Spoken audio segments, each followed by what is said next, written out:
I'm going to transition to a part of the show that's called Tenants Make Me Laugh. Okay. And I mean, if you've been in this business for any length of time, you know there's some things you come across that are just, crazy. And, we obviously respect our tenants and value them. But sometimes you just think only in property management or only in rental business could this be happening. So right. Do you have anything like that you can share with us today?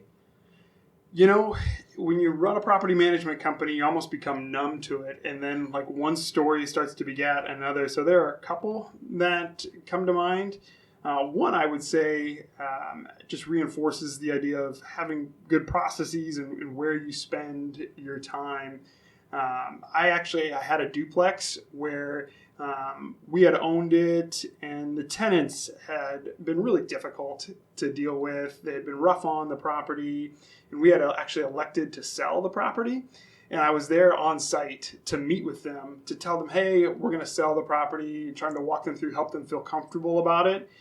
And that did not go well from the get-go. I actually got chased out of the house by the tenants and came back afterwards, and I was fine. I was safe. But I remember meeting with a friend of mine later on. He's like, what are you doing still going to properties like that? Like, that's not a conversation you have there.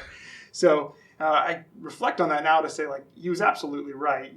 One, I wasn't being very smart in terms of where I spent my time, but also thinking about delivering an emotional message to somebody who's living here. Hey, we're going to sell the home.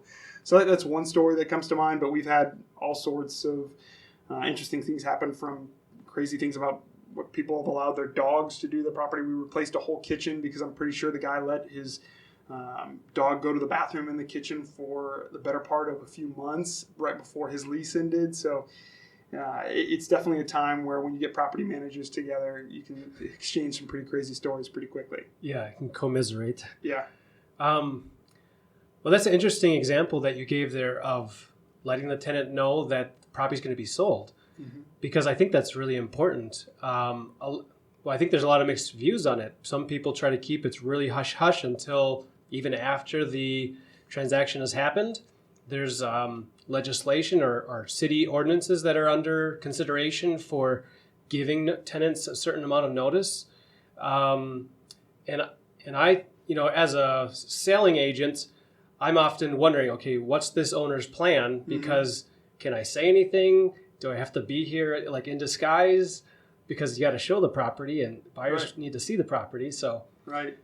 I definitely don't regret telling the tenants. Where I was really stupid was how I went about telling the tenants. I should have been a meeting at my office, or it should have been written communication going to the home because I happened to be in the area.